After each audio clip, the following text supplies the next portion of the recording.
Hello students, how are you all? I hope you all are fine and safe at home. Welcome all of you in Hindi class. बच्चों, आज हम करेंगे अलंकृत पुस्तक का पाठ 17 अशुद्ध वाक्यों का शोधन, जो कि पेज 93 पर है। अशुद्ध क्या होता है? जो सही न हो। शुद्ध होता है सही, ठीक। अशुद्ध क्या हो गया? गलत। जो गलत वाक्य हैं उनका शोधन करना, यानी उनको ठीक करना, ये हम सीखेंगे इस पाठ में से। ये अशुद्ध वाक्य हम क्यों लिखते हैं? क्योंकि हम अशुद्ध बोलते हैं। जब हम शब्दों को सही ढंग से नहीं बोलते, वाक्यों को सही ढंग से नहीं बोलते, तभी हम ये गलतियां बार बार करते हैं। अशुद्ध वाक्य या अशुद्ध शब्दों को गलत लिखने का क्या कारण है? गलत बोलना। जब हम गलत बोलेंगे तो गलत लिखेंगे, अगर हम सही उच्चारण करेंगे तो सही लिखेंगे। ये वही बात ही बोली गई है यहाँ, ये वही बात लिखी गई है जो मैंने अभी आपको बताई है। हम जैसा बोलते हैं वैसा ही पढ़ते हैं, और यही कारण है कि कई बार एक ही शब्द अलग अलग उच्चारण के कारण अपना मूल रूप खो देता है। मूल रूप जो उसका असली रूप होता है। यदि उच्चारण शुद्ध किया जाए तो इन अशुद्धियों को सुधारा जा सकता है, क्योंकि केवल हिंदी ही एक ऐसी भाषा है जिसे जैसा बोला जाता है वैसा ही लिखा जाता है। अशुद्धियां जो है दो प्रकार की होती हैं। शब्दों की अशुद्धियां, मतलब शब्द हम गलत लिखते हैं, शब्दों को लिखने में गलतियां करते हैं, अशुद्धियां करते हैं। और वाक्यों को लिखने में हम अशुद्धियां करते हैं। शब्दों की अशुद्धियां, शब्द लिखने में जो गलतियां होती हैं उन्हें शब्दों की अशुद्धियां कहते हैं, और जो वाक्य लिखने में गलतियां होती हैं उन्हें वाक्यों की अशुद्धियां कहा जाता है। ये कुछ शब्द इन्होंने दिए हैं, ये अशुद्ध रूप हैं और ये आगे उनके शुद्ध रूप हैं। बच्चों, ये तो इसमें समझाने वाला कुछ नहीं है। ये चिन्ह, ये अतिथि, मतलब हम जो शुद्ध रूप है उसको शुद्ध रूप से हम पढ़ेंगे और लिखना सीखेंगे। अतिथि, चिन्ह, अगर हम चिन्ह बोलेंगे, चिन्ह न पहले बोलेंगे तो हम पहले लिख देते हैं। अगर हम बाद में इसको बोलेंगे चिन्ह, तो ये चिन्ह। जूठ, ये जूठ है। अगर हम गलत बोलेंगे तो गलत लिख दिया। अगर झूठ सही बोलना है हमने। पत्नी, पूज्य, वायु, विशेष, साधु, ठीक है। तो हमने सही बोलना है और सही लिखना है। क्या क्या हम गलतियां करते हैं वो हमें इन वाक्यों में, इस पाठ में हमें बताया गया है। ये वही चीज है कि वाक्यों की गलतियां क्यों होती हैं। अब हमारी वर्तनी संबंधी अशुद्धि। वर्तनी क्या होता है? लिखने संबंधी अशुद्धियों के प्रकार बताए गए हैं। मतलब अशुद्धियां कहाँ कहाँ होती हैं। वो दो प्रकार हैं जो शब्दों संबंधी, वाक्यों संबंधी। वो तो हमारे वो प्रकार हैं जो अशुद्धियां दो प्रकार की होती हैं, मतलब शब्दों में और उसमें वाक्यों में। और बाकी कुछ अन्य प्रकार की अशुद्धियां हैं जो वर्तनी संबंधी अशुद्धि। वर्तनी होता है लिखने संबंधी। ये देखिए, कुछ लोग ऐतिहासिक, शब्द क्या होता है शुद्ध? ऐतिहासिक। और कुछ लोग ऐसे लिखते हैं ऐतिहासिक, जबकि शुद्ध रूप ये है। तो ये वर्तनी संबंधी अशुद्धियां हैं। वर्तनी संबंधी कुछ जो गलत लिखते हैं वो ऐसे लिख देते हैं, जबकि शुद्ध रूप लिखने में कैसे आते हैं? ये आशीर्वाद का ऐसे आता है, उज्जवल का ऐसे आता है, कवियत्री का ऐसे आता है। अब दूसरी जो अन्य प्रकार की अशुद्धि है, शब्द अर्थ प्रयोग की अशुद्धि। शब्द अर्थ मतलब शब्दार्थ के आधार पर जो उनका अर्थ होता है, जो शब्द होते हैं उनका जो अर्थ सही ढंग से प्रयोग न किया जाए तो उन वाक्यों में जो है कभी कभी जो है मिस्टेक हो जाती है, गलतियां हो जाती हैं। देखिए, जैसे उदाहरण देखिए, अशुद्ध रूप क्या है? मैं उपेक्षा करता हूं कि तुम यह काम कर लोगे। जबकि आना क्या चाहिए? उपेक्षा तो होता है, उपेक्षा का तो अर्थ होता है गलती। भी मैं उपेक्षा मतलब उल्लंघन, यहाँ उपेक्षा का अर्थ क्या होगा, मैं उल्लंघन करता हूँ, उपेक्षा का अर्थ होता है उल्लंघन, मैं उल्लंघन करता हूँ कि तुम यह काम कर लोगे। जबकि आना क्या चाहिए, मैं अपेक्षा करता हूँ, मैं मतलब आपसे अपेक्षा इच्छा रखता हूँ, मुझे मेरी ये इच्छा है कि मैं, वो इंग्लिश में आप बोलते हो ना एक्सपेक्टेशन, तो अपेक्षा, उपेक्षा नहीं आएगा, अपेक्षा आएगा। जैसे अशुद्ध रूप क्या है, मैंने अपना ग्रह कार्य कर लिया, ये इस ग्रह का अर्थ क्या होता है, नक्षत्र। और शुद्ध रूप क्या है, मैंने अपना गृह कार्य कर लिया है। गृह कार्य मतलब गृह का अर्थ होता है घर का काम, कार्य काम, होमवर्क बोलते हो जिसको आप। तो ये चीजें शब्द अर्थ प्रयोग की थोड़ी सी मिस्टेक देखिए, ऊ और अ, ग्रह और गृह, बेफिजूल नहीं आएगा, फिजूल आएगा। और आगे होती हैं, तीसरा नंबर है लिंग संबंधी अशुद्धि। लिंग पुरुष जाति के शब्द और स्त्री जाति के जो शब्द होते हैं, पुरुष जाति के शब्दों को हम पुल्लिंग कहते हैं, स्त्री जाति के शब्दों को हम स्त्रीलिंग कहते हैं। लिंग संबंधी अशुद्धियां जब हम करते हैं, यह दही मीठी है, यह दही मीठा है। दही के लिए हम मीठी बोलते हैं, मीठी, जबकि दही क्या है, पुल्लिंग है, तो दही मीठा है। आज तुमने नया पोशाक पहना है, आज तुमने नई पोशाक पहनी है, ये अशुद्ध रूप है, ये शुद्ध रूप है। मुझे तुम्हारा बातें सुनना पड़ा, मुझे तुम्हारी बातें सुननी पड़ी। तो ये क्या है, लिंग संबंधी अशुद्धि।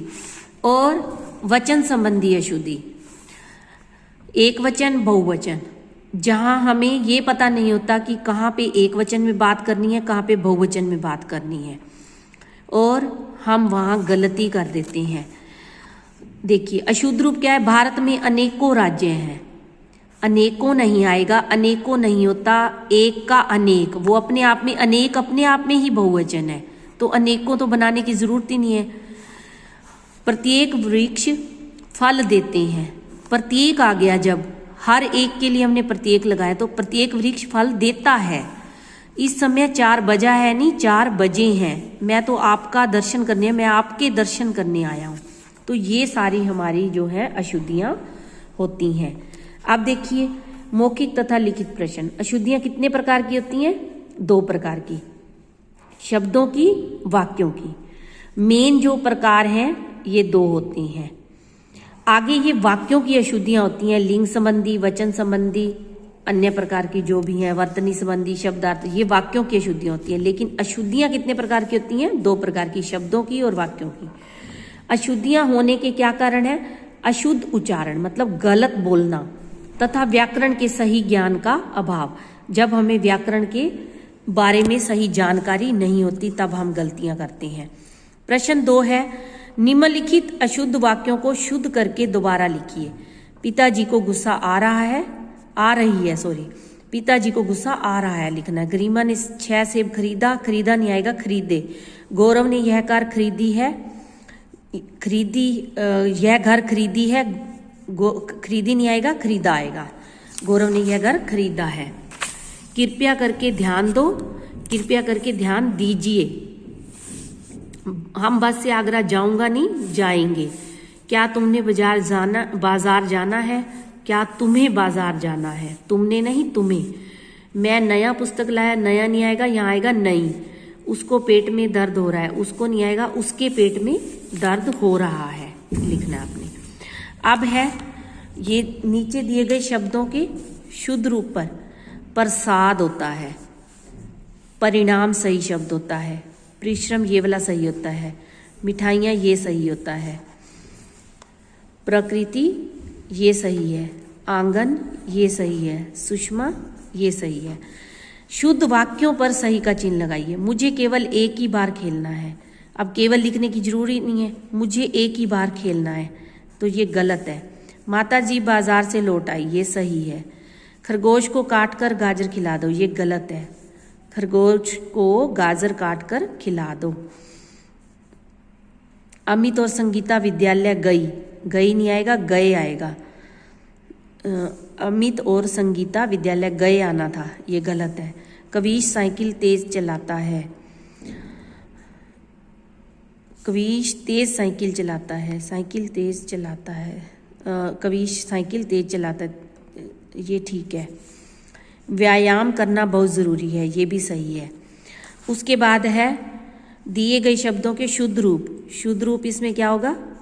पूज्य, चिन्ह,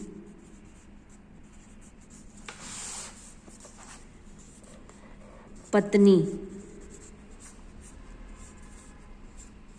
त्योहार, विद्यालय। सिर्फ इसके नीचे हलंत नहीं लगाया, ये गलती है। विशेष,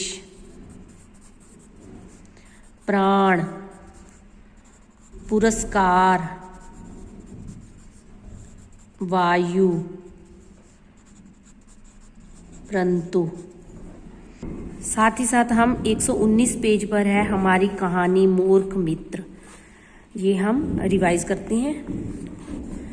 एक राजा को, ये बच्चों ये जो संकेत बिंदु दिए होते हैं ना, ये इन्हीं शब्दों को, ये जो बिंदु दिए हैं इनको इसी के अंदर प्रयोग किया गया है। ये आपको थोड़ा सा याद करवाने के लिए दिए जाते हैं संकेत बिंदु, ताकि आपको आसानी हो जाए। ये अगर संकेत बिंदु होंगे तो आप जल्दी से लिख पाओगे। ठीक है, ये आपको लिखने की जरूरत नहीं होती। ये टीचर अगर आपको पेपर में देता है तो आपके लिए थोड़ी आसानी हो जाती है। एक राजा को एक बंदर बहुत पसंद था। उसने उस बंदर को अपने पास ही रख लिया। बंदर भी राजा के साथ बहुत खुश था, प्रसन्न था। वह राजा के सभी काम भाग भाग कर करता था। राजा जहां भी जाता उस बंदर को अपने साथ ले जाता था। सबके समझाने पर भी राजा बंदर को अपने आप से दूर नहीं कर पाता था। राजा जब भी सोता तो वह राजा के पास बैठकर पंखा किया करता था। कौन? बंदर। राजा के मंत्री को यह बात बिल्कुल पसंद नहीं थी। उन्हें यह बात अच्छी नहीं लगती थी राजा के मंत्री को। वह बार बार राजा को समझाने की कोशिश करता था, लेकिन उल्टा राजा मंत्री से नाराज हो जाता था। जब वह उसको कहता कि ये बात ठीक नहीं है, बंदर के लिए, बंदर से दूर रहने के लिए कहता, तो राजा को मंत्री से नाराजगी होने लगती। वह अपने मित्र बंदर के बारे में कोई भी बात सुनना नहीं चाहता था।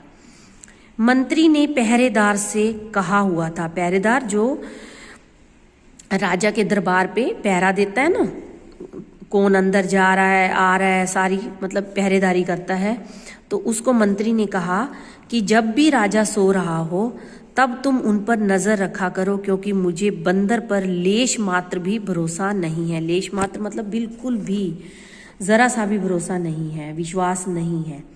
एक रात राजा सो रहा था। एक मक्खी राजा की नाक पर बार बार आकर बैठने लगी। बंदर मक्खी को उड़ाता रहा, लेकिन मक्खी मान ही नहीं रही थी। बंदर को मक्खी पर बहुत गुस्सा आया। बंदर ने झट से तलवार उठाई।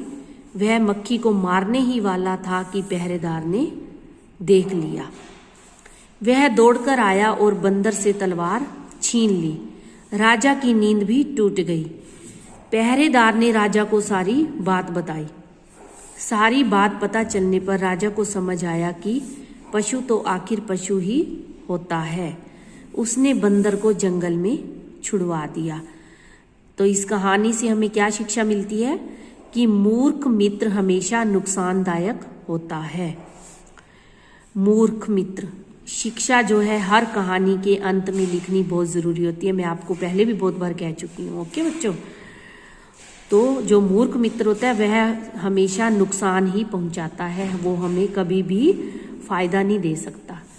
तो बच्चों आपने ये काम कंप्लीट करना है। पेपर पास में आ रहे हैं, कोई भी काम मिस नहीं करना, वीडियो भी मिस नहीं करनी। Okay, take care.